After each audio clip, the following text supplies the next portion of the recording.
present.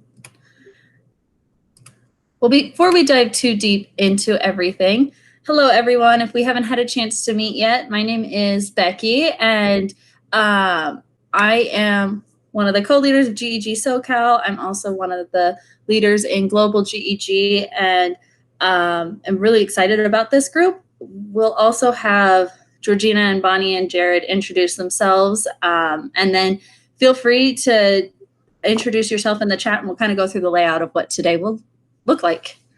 So Georgina, do you want to go first? Absolutely. Hello, everybody. Good evening from Amman, Jordan. I'm Georgina. Most of you know me from the book study, super exciting stuff. And for those of you who are new to Google EC Open Chat, I am working as a director of learning technology at a K-12 international school in Amman, Jordan. So I'm helping with their digital transformation, and I do some training and coaching and different stuff like that. So pretty exciting time to be an ed tech leader down here in the Middle East, trying to change the education in Africa a little bit as well. So yeah, pretty exciting stuff. I am Bonnie Chalette. I'm a leader in GEG Global, and I run the South Louisiana GEG. I work as a technology coach for East Baton Rouge Parish, which is a district of about 40,000 kids, and this year we are one-to-one K through 12. We've been one-to-one third through 12, but this year we got some cool tablets for our littles, and we're 100% virtual this year, so it's been a fun time. I'm glad to be here. Now for Jared. My next, all right. Hi, everybody. I'm Jared Johnson. I am a digital learning coach in South Carolina, also the leader of GEG South Carolina. And just a little bit about my background is I'm already a Google for Education certified coach because of my work with the Dynamic Learning Project, which was the beta version of the coaching program. And so I'm just excited to be here with Georgina and Bonnie and Becky, and any way I can help, I'm here to help. Awesome. And welcome to everybody else. We will get a time for hopefully everyone to chat today, but our focus today is really going to be to share some questions and then open it up for conversation and kind of share some of our ideas that we've been talking about on the back end, but just open up for conversation and support each other as we begin this school year with coaching, because it's all about back to school. Even though I know that not every country is going back to school right now. So if you're still in school, it might look a bit different for you. But I will pull up the slides. I will go in the right order of pulling up slides. I'm usually on two screens, so if I'm a little off, that's why. Let's see. Let's go. Becky, I'm going to go ahead, and you cannot apologize anymore. I'm going to. I didn't even say I'm sorry that time. I just said I am. See, I knew you were going to tell me. Don't. You're doing a great job, Becky. Perfect. All right, here we go. So welcome back. And Vicki couldn't join us this week. Because of all the back to school madness, she is needing this weekend with family. She's needing some family time. So she said she will definitely be part of our meeting next month if you haven't had a chance to meet Vicki.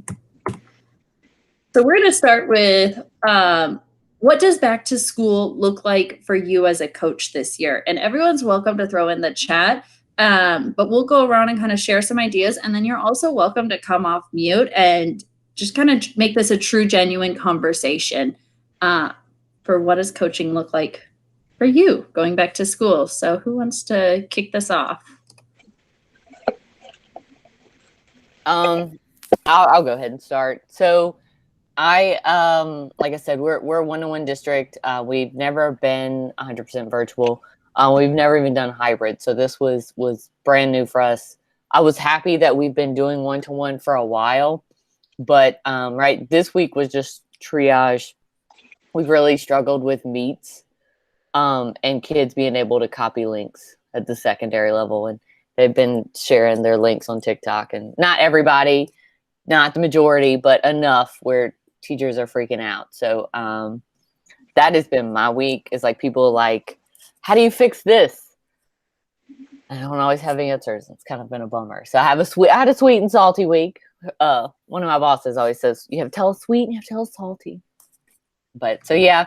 And so as a coach, this week has been more about troubleshooting than I would like. And hopefully like in the next few weeks, I'll be able to do more like coaching. First off, that sweet and salty is the most Southern thing I've ever heard, but I love it. And I'm with Shannon. I'm totally stealing that.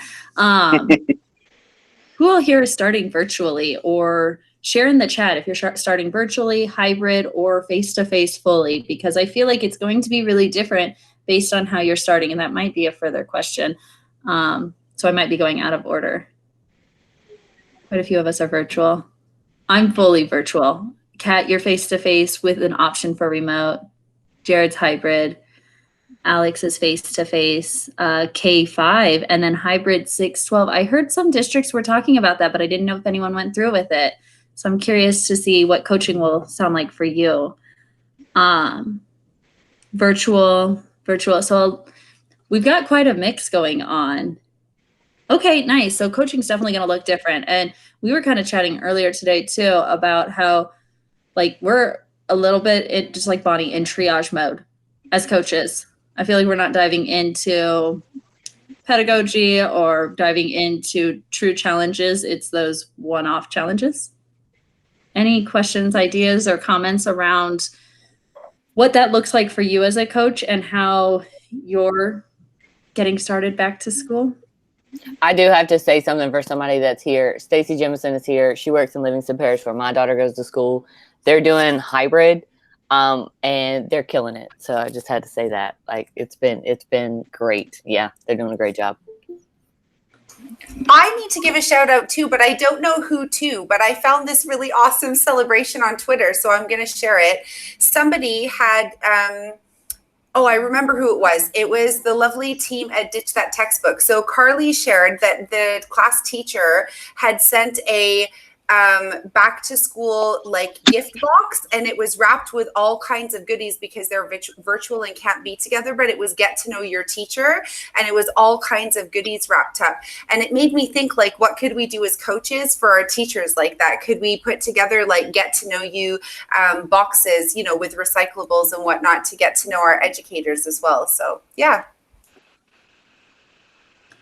Oh, I love that thought and that idea. Jared, I feel like you would have insight on some get to know you activities. You always have the cutest things that you're doing for your teachers.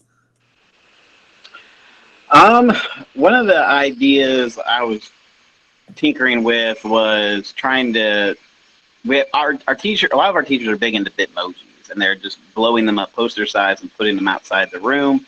And so I was thinking about maybe having everybody blow up their Bitmoji and lining them up against the hallways with just little bits about themselves as a teacher, or just with sayings like, we're glad you're back, we're happy to see you, or don't forget to wear your mask, those kind of things.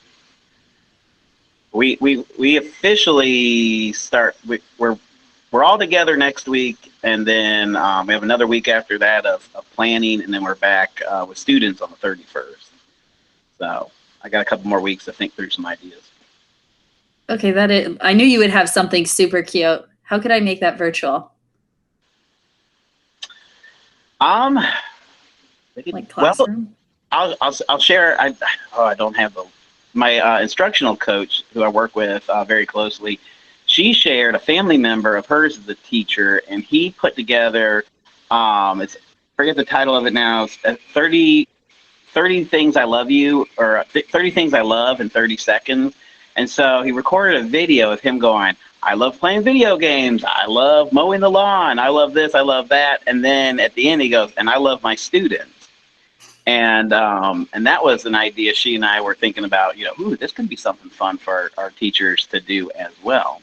But then that's something you can film quickly on a cell phone that you could share out. You could do that as a Flipgrid.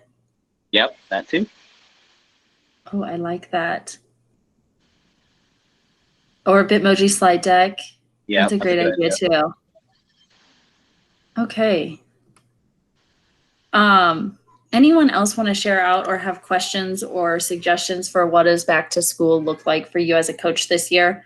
We do have a few more questions to dive in deeper, but I know it looks so different for all of us right now, and just trying to figure this out is a little bit crazy and chaotic. I wanted to share, just like we hope that our educators are sharing with their students the importance of social emotional learning and trying to get to know them, I wanted to say that you're probably going to get your biggest buy-in if you do the same with your teachers as a coach. So if you take time to get to know the people that you're going to be coaching and asking them about their kids, how are your kids doing? How are you doing? How's your husband doing? And trying to meet them on a human level, you're probably going to have them wanting to work with you a lot more if you do that first. So whatever activities those look like, I think it will be different for each school because each school community is different, but try to take the time to get to know your teachers. And that includes the ones that you have been working with for a few years, because everybody's in a new situation now. So there's always new questions that we can ask. Okay, I actually really agree with that, because I know I'm really bad at. I'm the type of person, I meet with someone, I'm like, all right, we have an agenda, let's get started. And then afterwards, I'm like, oh, so how are you doing? Okay, we have 2 minutes left, bye. So I really do need to work on that. And I know it's not a strong suit for me.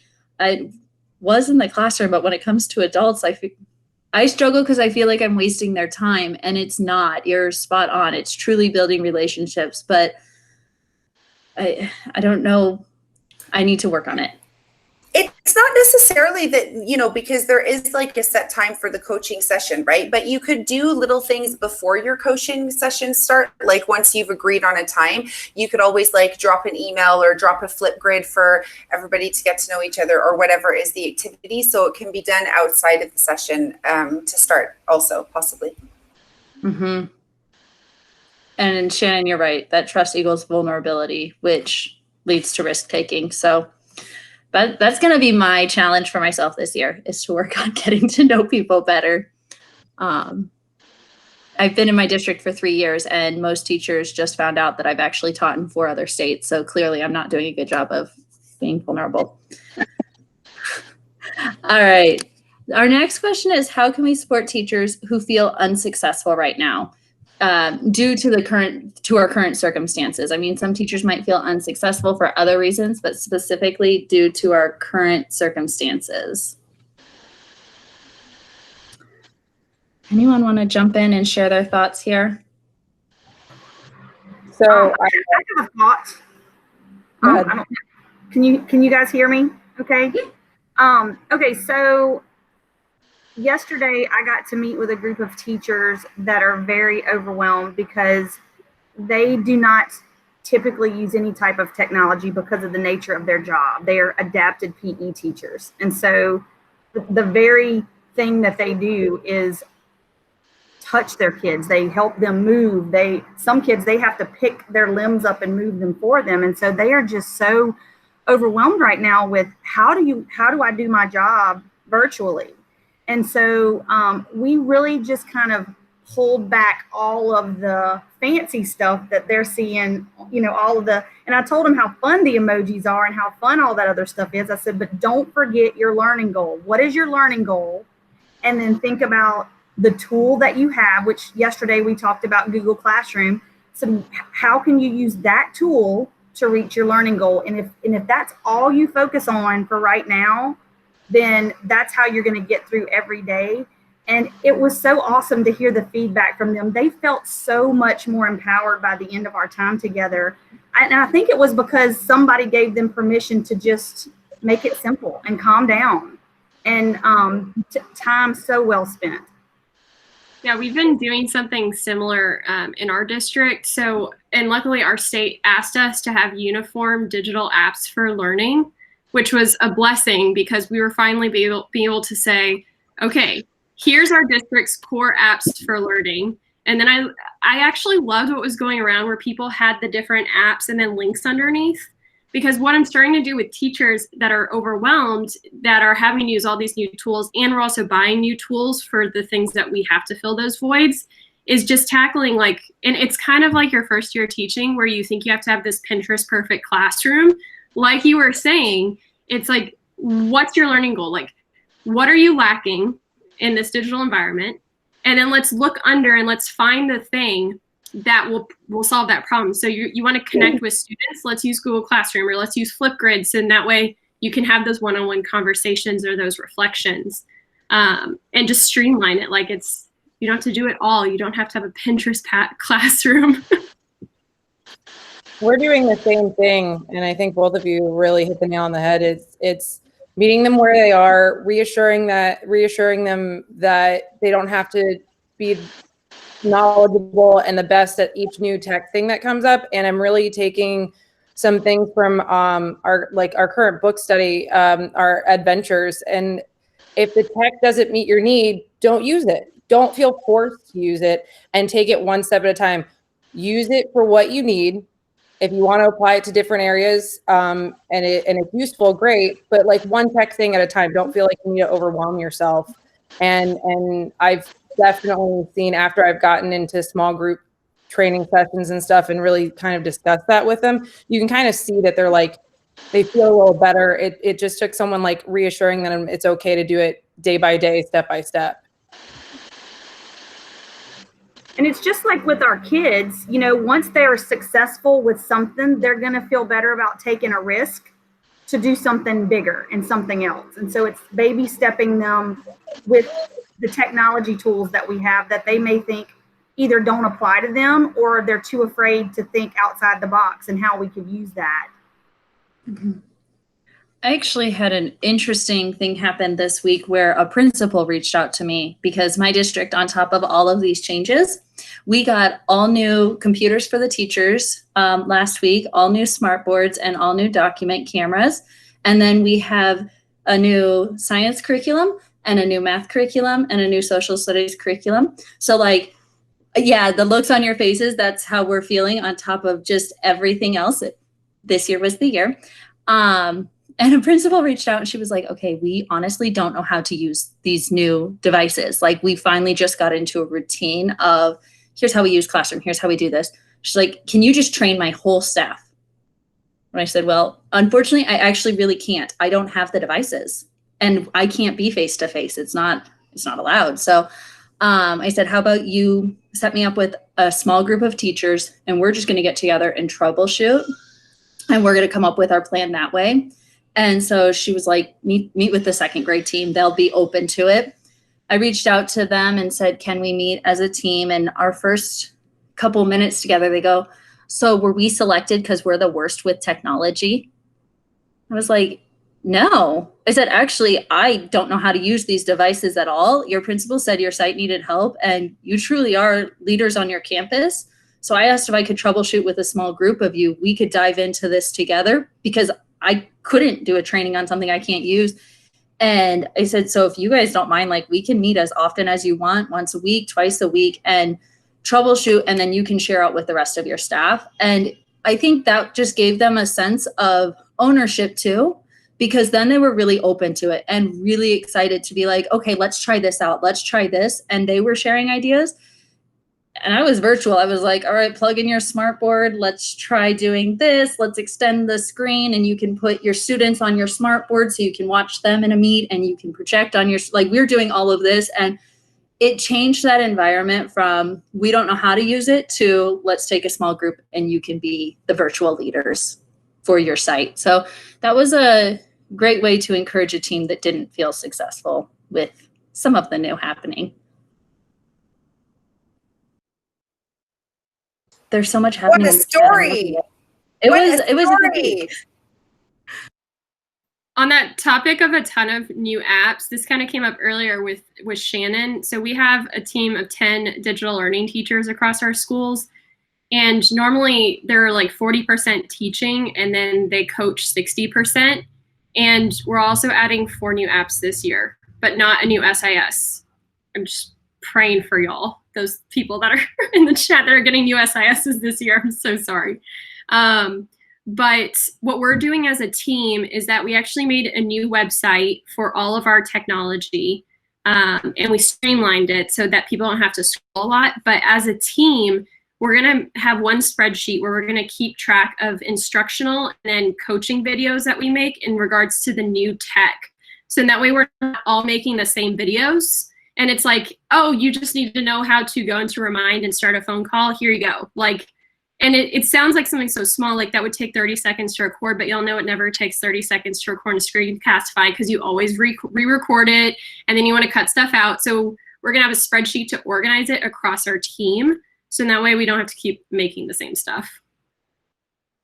And hopefully that will help with the time that we're losing because of instruction still being there. We fought for just coaching for the first 2 months, but they have to fill teachers' schedules. So they're going to continue to book us in the classrooms because teachers need their preps and everything. So we're hoping that that will reduce the extra time that we would normally use coaching preparing content. So out of curiosity, is anybody else have a full course load and taking on like the role of trainer, coach within? Because I'm in one of the largest school districts in South Florida, and we have our ed tech team at the district level, and we have like our curriculum team at the district level. And then what they did when we rolled out Google Chromebooks and stuff to schools, and we started our Trailblazer program, they rolled out so many certified educators in each school. Teachers were, principals put them in the program and things like that because they were a leader. And then from there, they got level 2 certified and then trainer certified. And we're the contacts on campus for our teachers. So we were the ones training. We had a full course load. We're creating all this stuff for our teachers and not in a coaching role. So if anybody else kind of fits that, how are you doing it? Because it's feeling like a lot. I don't, and I'm lucky. I don't complain about it, but we do a similar. We have like the exact same setup, a curriculum and an ed tech team, and then at each school we have like a rep. And I try to support those people as much as I can. Like they have my personal number, like, so that is awesome of you. I don't know how y'all do it. It's got to be hard. Yeah, I'm teaching a full load as well. Fortunately, I'm department chair, so I actually have an extra prep. But I sold one of my preps for being a tech coach, and we essentially we have like a curriculum and instruction assistant principal who's technically supposed to be in charge of all the training, but like hasn't done anything. So yeah, sold. So I'm struggling. Like I'm still trying to figure out how to teach my full course load, be the department chair, and literally do training and prep and stuff for 100 teachers on our site. So I like reached out to Becky about like a Google form, and I started to create like a form because seriously, like it's like every ounce that I have that I'm not in the like classroom with Zoom with kids, it's emailing or making little videos or talking with the district because I'm also kind of supporting the curriculum department in that way. So I don't know. I think I'm just probably a crazy person, and we've only been in school 2 days, and I'm like, I don't know about this. So if anybody has any good advice, you want to help me out for balance, I would appreciate it. I love Susanna's idea of doing the videos, starting that way, and then just giving videos, and teachers can watch the ones that they need and then reach out to you for additional support. It'll take time in the beginning, but it actually could clear up your plate. I wanted to add to that too and say, try to use the time that you're in the classroom as coaching moments. So I have an open door policy in person as well as virtually, and I send out my meet links for the 6 hours of teaching that I have on top of my coaching and training.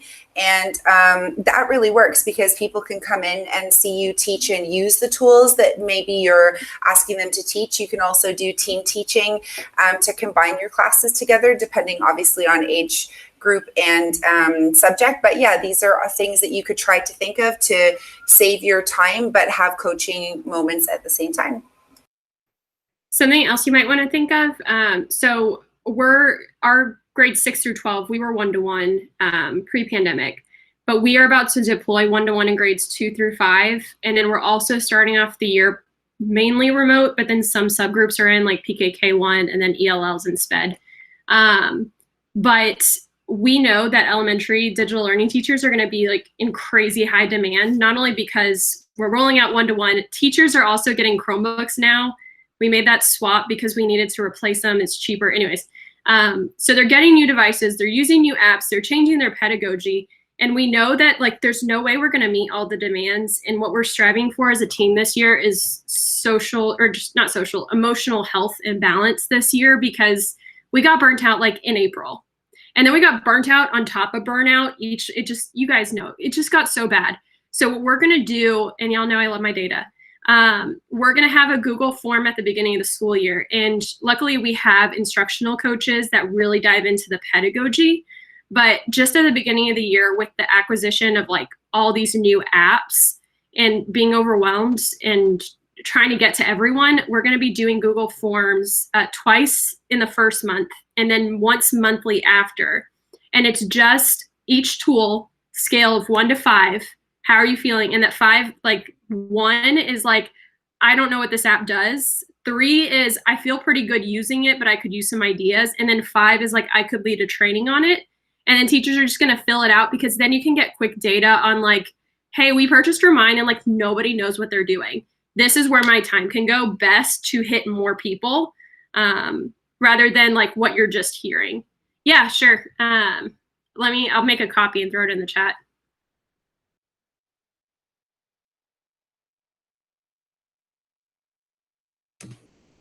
Yeah, I seriously love that idea of the form and going through each one and rating how comfortable you feel, because you could put teachers in small groups to support that way too, instead of every single session needing to be one-on-one right now. All right, we'll keep going, but I love that like we're just throwing out questions and ideas and all of that. So please continue to do that. The next question that we have is, what are some ways that we as coaches can build our relationship with administration to support the work we are doing? And I wanted to touch on this one today because as overwhelmed as we are and as overwhelmed as teachers are, I'm finding administrators are just as overwhelmed. Like seriously, the amount of administrators I've talked to who will call me and they're like, I just need a voice. I need someone, or a listening ear. I just need someone to listen. I have no idea what I'm doing. I'm like, you do. So I'm curious to see what everyone else is doing to work with building that relationship and getting the coaching year started. On our team, I'm the only one with admin experience. And then I have a lot of like personal friends who've kind of gone through our side by side on our career together. So I've got an in with some already, and they help me like practice on things like to create that I can just hand to principals that will make their lives easier. Like last year we created like a digital checkout, like all that end of the year stuff that principals have to turn in. Like the principals, like we created like all the stuff they needed, and I just had an example to give them, and they were like, okay. And then so like finding one that you can like beta test with, if you will, and then have like a finished product you can give them that'll make their life easier. That's my plan. That's what I do already. So it's that works for me.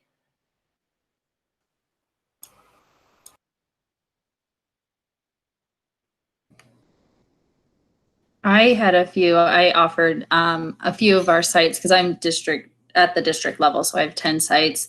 And at the beginning of the year, before we started last week on Monday, sites were supposed to do all day PD, and I just offered a couple of options and said, if you want me to come and do an hour session or a 30-minute session, here's some ideas, or you can tell me what you want, because a lot of the admin were like, I'm supposed to do all day, but I don't have anything I'm like supposed to cover. I know I need to cover some beginning of the year things, and that helped. And then I'm helping with a couple of coffee with the principals coming up this week. I really like that idea, coffee with the principals. And I think that it's the whole idea that Bonnie's saying too about like gifting things that will make their lives easier. If you get to know your administrators and your academic leaders as much as you know the people that you're coaching and as much as you know your students, then you're going to find ways that you're going to be able to connect with them, whether that is get them their favorite coffee on a Sunday morning or Monday, sorry, in America. We start our work days on Sundays over here, work weeks. But yeah, you know, and it doesn't have to be something purchased. It could be like, you know, one of those free gift cards, you know, happy birthday on their birthday. Things that'll be like really meaningful for them will help you build relationships with them. Mm-hmm. And I saw, Kat, you put in the comment that you're new to the position. So you're reminding them that you're there to support. I quickly learned that I have to tell people how I can support, because for the first 2 years, I was just like, I'm here, let me know what you need. But they actually didn't even know what I could do. So now I give them a list and I'm like, I can help with all of these, or you can tell me beyond that what I can do. And I'm getting a lot more of that buy-in from admin, because they're like, oh, now I know what you actually do. Not that they just really didn't know. They were like, oh, I don't really know you from anywhere, and you're going to support me with, I don't know what. So I'm now super specific in what I can help with. There's a question in the chat too about any tips for getting buy-in from admin.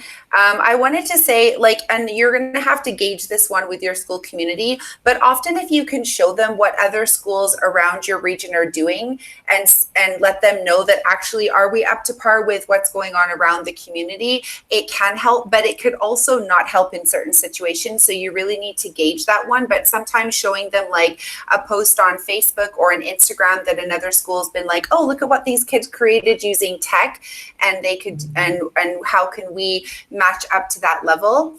And then also you could create, like, or not create, but you could reuse videos of really creative ways that ed tech is currently being used in the schools, like those little 1 or 2 3-minute max promos, and you can squeeze those into meetings that you have with your line manager or your principal or admin and show them, hey, look what we could actually achieve here at our school. So those could be promos that you've created, or promos from like Google for Education, or, you know, whatever tool that you're interested in trying to get their buy-in on. I find principals also have a little bit of an ego. Like, it just comes with saying, like, I could run this school. And so, like, sometimes it's helpful to be like, look at this great thing that this other school is doing. And they're like, oh, I have to beat them. I have to top that. It's just, sometimes it helps just to slide that in and be like, look what this lady's doing. Well, how can I make that better? I love that. Alexis, would you, and I don't want to put you on the spot, but you are admin, correct?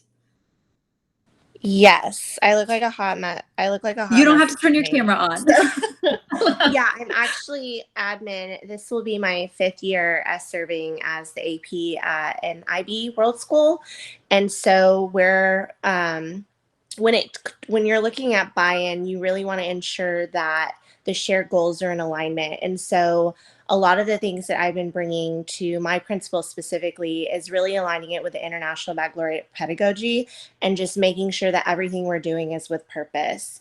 And so I think that's really the go-to. And I know other schools can be competitive and stuff like that, but being from a decentralized district, we're not so much competitive with our surrounding schools, but more with our community, and ensuring that we're providing students with all things necessary to make the world a better place. So I think it's really just giving administrators grace, especially in a time right now. I feel like I'm constantly being attacked. And so it's finding little outlets and saying, you know, it's not something that I can control. I need to find the positive out of it and go ahead and continue being that positive sounding board for my staff and focus on the coaching and growing them in this particular pandemic. So again, it's just giving them grace and reminding yourself, you know, they have a mission as well. And how can I go ahead and assist in that? So Bonnie, I really appreciate how you talked about supporting admin, because I feel like that's lost in the conversation. And I took on this role to support teachers, and I love it. And that is my passion. However, I didn't realize how isolated it would be in the work. So I appreciate you reaching You out. have to keep a lot of secrets. We have to Yeah, give keep all absolutely. the secrets. My friend actually called me yesterday and was kind of like, "You should come be an assistant principal at my school." And I was like, "I feel like your job is really hard." I don't know. Yeah, Like yeah, it's it's stressful. been difficult, but it's definitely been a learning and growth experience for sure. So thanks for letting me share. Yeah, definitely. And it's always good to hear that perspective too from an admin point of view. So continue to share out different ways that coaches as we can help connect and build that relationship. Absolutely. All right. Our next one is share some reward ideas to get teacher buy-in during hybrid, virtual, or face-to-face coaching. And really, maybe this should say teacher and admin buy-in, because without admin, we're not going to get too far. But Georgina, Jared, Bonnie, and I were having a little chat about this last night, and it was around midnight, wasn't it? And the ideas were just kept flowing, and I was like, okay, we need to hear from everybody, but I'm going to start by picking on Jared to share some of the ways he's gotten teacher buy-in, from his costumes to his badges to his everything. So please share all of your goodness, because it's truly amazing. Yeah, I border on the corny side. In fact, I probably crossed the border more times than I can count, with costumes and goofy things like that, because it's kind of like it gets the teachers excited, but also gets me excited because as a coach, we all know that we kind of get bogged down and teacher kind of being that cheerleader to that rah for them, but with everything, especially now, you don't want, as a coach, I don't want to feel like I'm being dragged down. So I'm always trying to find ways to stay positive. And so, doing costumes or different things like that to help boost not only myself, but boost everybody around, because I'll get some eye rolls, and, I know I'm making a difference if I get at least some kind of eye roll reaction. But just, for like rewards and things like that. So, teachers, I'll send out invites. I make little cards in Canva, and I send out invites to a coaching cycle, and then see who wants to join. And then those that are on cycle, what I usually have done is done food. I don't know how well or how much I'll be allowed to do that this year, but I've always, kicked it off with an ice cream social or a pancake breakfast. I've also ended cycles with the same thing, like food, things like that. I've also, if you live in a community with a lot of, great businesses, you can reach out to them to provide freebies. I've had restaurants give me like $5 off coupons. I have a chiropractor that will come in and give massages at the end of the coaching cycle to celebrate a successful coaching cycle. They've come in and done massages for my teachers, which has been, one of the coolest things they've all loved. And then the other thing I do too, because, food, soda, drinks, stuff like that, is a good way as a teacher to build relationships and work your way into the hearts of those that you're trying to coach. So I have what I call a DLP kitchen, or I call it a DLP kitchen. Now I got to rename it, maybe call it Jared's Coaching Kitchen or something like that. But what it is, it's a underwear box from Walmart, a little underwear divider box, and I stick snacks in it. And so when I go to meet with teachers face to face, I will come with snacks, and we'll eat and talk, and then get into the business of the coaching cycle. And so probably since we're doing we're doing hybrid, so I'll see the teachers 5 days a week. So we'll see. A lot of them have, indicated to me they still want to meet face to face, even if it's across the room. They still want to do that. So, so different things like that. I've done little rewards, little treats, little things to to help buy in. I'm lucky enough where I have an administration that gives me a little bit of money each month to buy things, so it's not all out of my pocket. So that's been a blessing too, is to be able to get the school credit card and run out and get some cookies or different things like that. You have no idea what an underwear box is? All right. So, Thank you, Nancy. Okay. All right. Oh my God. Yeah, Nancy, I was doing the same thing. I think he could also be like a sock divider. Yeah, sock, It's like underwear. a little accordion. It's black. It folds up. Yeah, it's got little for things. fancy people. I put the cookies in one spot, little sodas in the other. Teachers are, man, they are some suckers from some little snacks and stuff. Like I always start PDs with like cookies, like face to face. Yeah. I'm sold. So everybody's sold. Everybody's happy to be there already. Just some cookies. What really gets me is the teachers that are on a diet. They're like, you don't have any carrots or things like that. I'm like, well, all that stuff goes bad quickly. So no, I'm sorry, I have no fruit right now. I have fake healthy food, like those granola bars that say they're healthy, but they're not. And I'm like, here you go, I have this. Yeah, exactly. Yeah. But even some people, they catch me. You guys might want to consider. Oh, sorry. Go ahead. Go ahead, Nancy. I was gonna say, yes, we had food, and I had to remember like gluten-free, so we have the nuts. But one thing that we've been doing for some time, myself and my partner, we stole this idea from another tech coach. For the weekly newsletter, we have a contest every week, and it's like theirs was something like name that movie, but we did name that teacher. So we get, usually I'll use a GIF, but sometimes just a picture, and we'll just put it on the little tiny corner of our newsletter. And we have a Google form, and people fill it out and they just guess who it is. And then the following week we say, oh, so-and-so was the winner. We don't give any prizes, but they love to see their name on there. It's super fun, and they'll look and see. And sometimes, and somebody said, well, aren't you worried people are going to Google it or whatever? No, because they're reading my newsletter. They have to open the newsletter to respond to the questions. So it's been really good. I really like that. I need to start adding that to my newsletter. That's like an easy thing to do. I'll put a link to my newsletter in there, and then you can steal ours. It's super easy. Please do.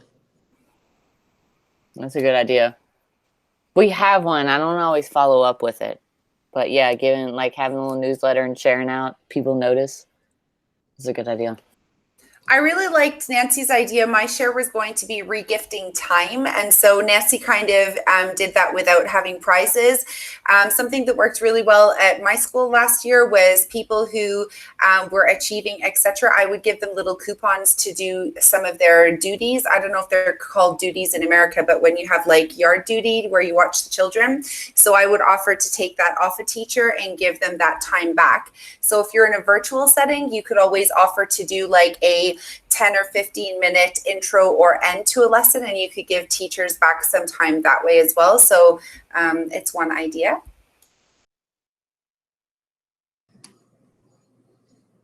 I like that. I think right now I could even offer to help with some of the office hours with teachers, helping all their students with their tech support needs, because our IT is overwhelmed. So our teachers are taking all of these calls, and 5-year-olds and their parents trying to explain why something isn't working on their device is challenging and time consuming. So that's a good one of giving back time virtually. Thank you. All right. And Jared, I just love all of your fun rewards. So I want to steal all of them. And just to clarify, I know Jared said massages. He is not the one giving massages. No. I like my job. I want to keep my job. It made me laugh when he showed the massages, and I was like, oh, I don't want to give people massages. And he was like, no, I hire, we have someone come in. But I also think right now with everything going on, businesses are going to be more open to giving away, gift cards or something along those lines, because it's going to bring people into them as well, even if they give $5 here or there. Mm-hmm. And $5, people get excited about this $5, and they're willing, like the restaurant here in my town is willing to give out a lot of the $5 coupons, which is, more beneficial to me to give out, longer term than say, a $10 or $15 card. Yeah. And badges. I forgot. I do badges too that I stick on their nameplates around their doors when they accomplish things. Yeah, you'll have to share in the open chat some of your badges, and I'll share those with everybody because I thought they were super cute. So will do. Definitely check those out and steal the idea. steal away. All right. So we've got about 14, 15 minutes left, and just want to open up this time for everybody to ask questions, share any more back to school things that you're working on as a coach or as a teacher full-time and a coach or admin, and just have a couple minutes to collaborate with each other on whatever it is that you're needing right now or your ideas. I had a question I can throw out there. So I know in the spring it was kind of survival mode for everybody, right? For teachers and coaches. And so as from the coaching perspective, I know, at least from what I've seen other teachers and coaches say, coaches weren't doing a lot with coaching cycles formally because it was more like, oh, you need this resource, here you go, here you go, here you go. I'm wondering for you all in the fall, do you expect to kind of get back on that rhythm of cycles, or do you feel like it'll still be a bit of survival mode for you, at least initially?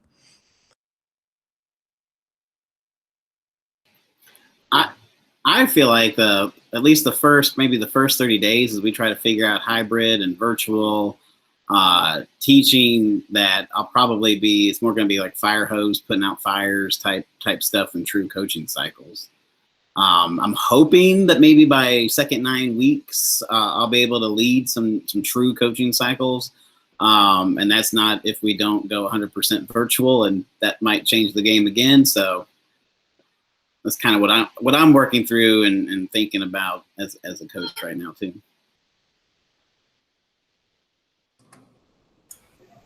I'm thinking that in this epic time of unknown as we re-enter, I'm thinking that we may need to consider doing things that maybe we were trying to get away from in the recent past, which was help teachers, get them resources to get started until they get over the hump of re-entering back into the school year. And so I'm considering having some things prepped, like some HyperDocs templates. Obviously, there's lots of those that exist out there, but catered specifically to the teachers who I know are going to benefit from those for that style of lesson. And depending on like your hybrid approach for re-entry as well, like our school has choice learning after every core subject. We have like choice learning for 30 minutes in the elementary school. So students can pick from any of those. And I'm going to build some templates to give them ready for the first whole term so they can focus on the other core subjects that they need to build. So I think that may take a little bit of extra work from us, but I think if we can go that extra mile for them to start, that's also going to help us with buy-in as well after. We're doing that too for some apps that we're purchasing this year. So you all know, like a lot of teachers, when they get to the point where they're just learning it, they're totally not ready to teach their students how to use it. So we're going to be preparing some videos that they can assign through Google Classroom or Edpuzzle.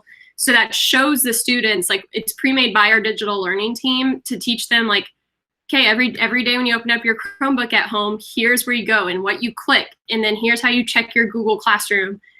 So in that way they can assign that and not feel like they have to figure out how to teach that to kids, especially because when it comes to like Google Classroom, for example, they don't know how to figure out the student view. And like, if we can just help with any of the content at the beginning of the year they're not comfortable with to kind of get them over that hump, that's what we're going to be focusing on. And again, sharing it across our team. So in that way, we're not all reinventing the wheel. I really like what you said that your digital learning team, whatever the team name was, created those for your school. And that's kind of been floating around a lot on social media about how we can have shared content for parents. And I just wanted to say that I agree with you, Susanna, and I think we need to be aware of that how one school is using Google Classroom or one teacher will not necessarily be the same way that another school or teacher is using a certain tool. So if we use the same parent videos across our schools, it may actually be setting the wrong expectations for your parent community. So do be careful. I'm very conscientious at my school that the training that I give parents is really specific to my school. We use a training user that I've set up in our school's domain to use for test student account, test teacher, and test parent account. And we create all of our content with those test users. So it's branded for our school as well. So really good idea to keep in mind when you're sharing parent videos. Something that we're doing on campus as well is we're having open labs for not only parents, we're having open labs for teachers, and we're having open labs for older students. So that way they can go ahead and sign up and come in and join the conversation, maybe get individualized attention, more of a small group setting. So that way they feel kind of set up for success in a way. So we're really excited about that.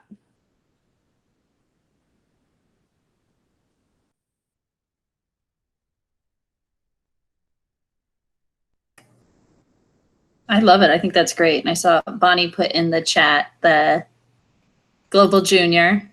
So definitely check that out and share those with teachers, because that is like a number one thing right now of I want to know what a student view looks like. I want to know how to do this. How do I teach my kids? Well, these videos are now made. So just share the videos out and save some time that way too. Will anybody be starting a cycle right off the bat? Like cycle 1 with a group of how many teachers are you focused on, Georgina? I am too, so that's why I was curious. I'm only going to do 4 because of the new way that we're re-entering the school year. There's going to be a lot of parent training in the first half term, like of small groups. Actually, whoever just said that, that's what I'm going to be busy doing parent office hours 4 times a week as well. So I only will have time for coaching 4 teachers, maybe 6.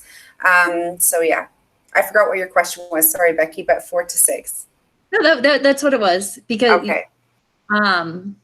I'm a full-time coach and it says in the curriculum 8 to 10, but I'm right there with you all. Like I have 3 that I'm going to start with in September, and that's it. The rest of the time is triage.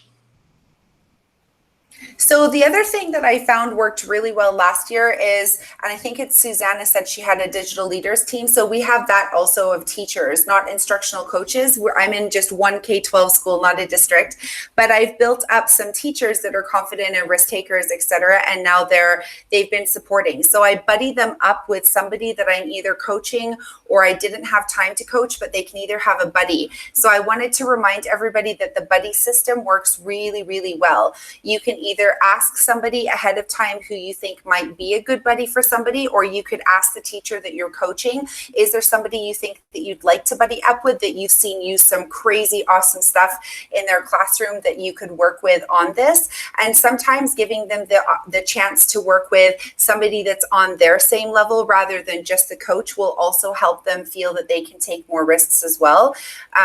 Which brings me to my next point. I'm quite interested, because of this awesome global Google EC chat. I'm really interested to consider, I haven't decided how I'm going to do it, but I would like to try buddying up some of my teachers with teachers from other schools internationally. So if anybody is interested to do that with me, let me know, or ping me and let me know. It's running around in my brain, but I'm also trying to do it on different levels. Like, you know how we buddy up students when they're new to a school, or if there's language barriers or whatever the case is. So I'm thinking to try that out with teachers as well.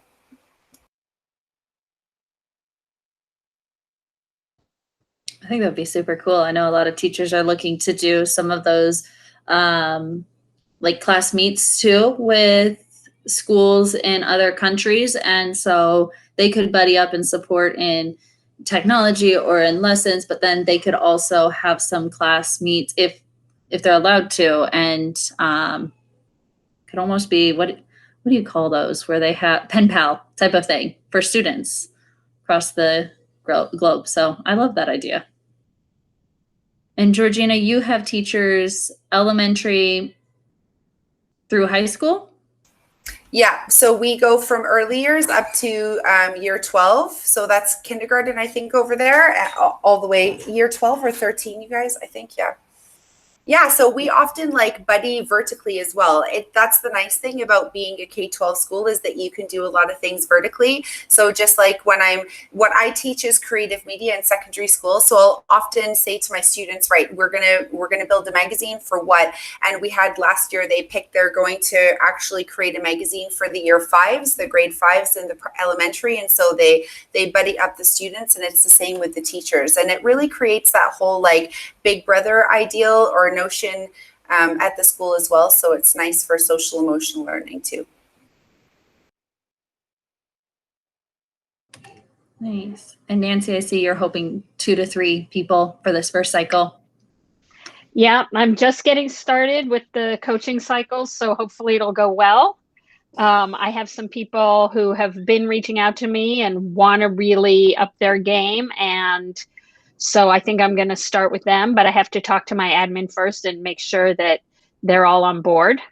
Because I don't want people to say, oh, well, you're focusing on these people and you're ignoring everybody else, which of course I wouldn't. But I think it's going to be good. I'm excited about it. Yeah.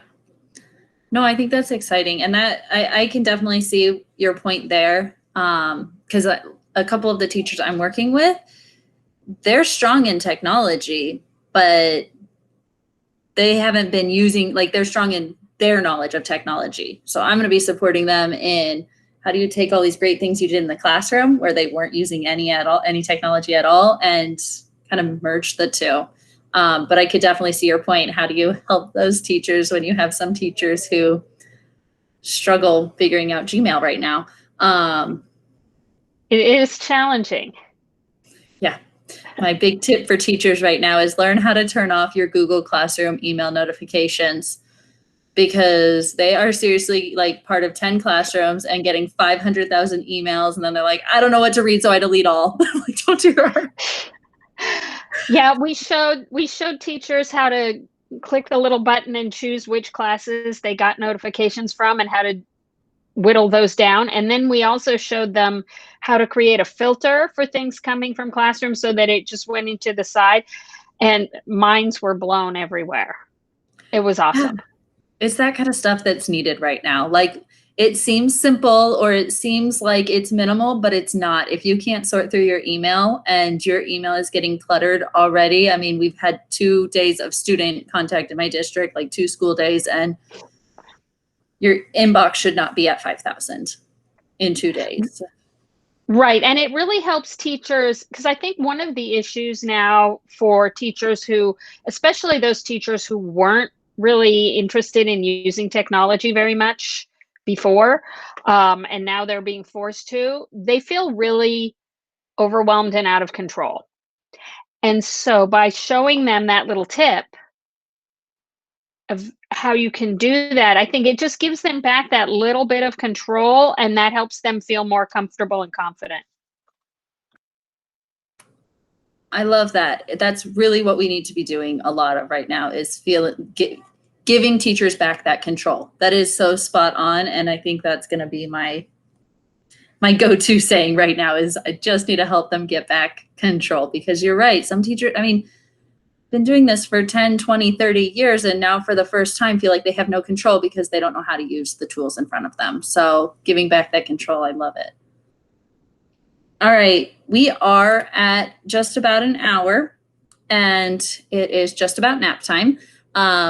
Not for me, well, maybe, but for the kids. So we will be continuing to chat in Google Chat. Please keep posting questions and comments and ideas. I try to respond, but I truly do take a lot of your ideas, and like that proposal, I took that and used the proposal that was created by Danessa in my school, and I'm going to continue just taking some of these ideas and stealing them, and I'll try to continue sharing ideas as well and steal away.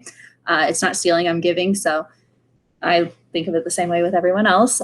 We will meet for our next book study. If you are doing the book study, we're going to meet on the 19th. We're going to keep the time of 9 a.m. Pacific time, which is 12, so lunchtime on the East Coast. And then I'm not quite sure for Georgina, but we're going to keep that time because it works for Georgina. And not just because it works for Georgina, but we have to have you there. It won't be a book study without the person leading it. And it is right at lunchtime. Unfortunately, as we were trying to find another time, there just really, really wasn't. So we'll continue to record and use the slow chat. Please join us and check out the book. It's amazing. I've learned so much and I'm already sharing tips from it. Georgina, do you want to add anything about the book study? I wasn't trying to put you on the spot. It's not just that it works for her. It was the highest voted on time also. Oh, I'm really glad you talked for a longer time. There are some crazy fireworks going off outside my window, and I'm like, please keep talking, please keep talking. Just finished in time. So the question was about the book study. Yes. So congratulations and super awesome work to everybody who has been inputting your ideas. Please, please, please feel free. Take some awesome selfies. I took one on the treadmill the other day reading my favorite chapter, which is Fail Forward, because I think it is the key to everything. Send it out on Twitter. So we have Sparks, some fun ways that you guys can integrate. And I have opened up the Flipgrid again, guys, so you'll be able to participate and share. So any ideas that you have from the book and you're like, oh, I really want to say this, and Flipgrid is a great place to do that, and then you can get creative as well. So take a look inside the book study Google slide. There's a have fun slide, and there's a bunch of sparks in there. And then when we meet up, we just do a deep dive. And shout out to Shannon, who was unable to be there last time, but she shared a whole bunch of stuff ahead. So even if you're not able to join the book study at the live time next week on the 19th of August, don't worry at all. You can still put your stuff in and we will totally shout you out. So thank you ahead for your participation. It's a great way to learn together. And I'm learning so much from you guys. So thank you for teaching me. Yes, thank you so much. And thank you to everybody. I do have to go camera off because the little one just came in without clothes on. I think she's doing dress up time. So thank you all for joining. I am going to stop recording now. And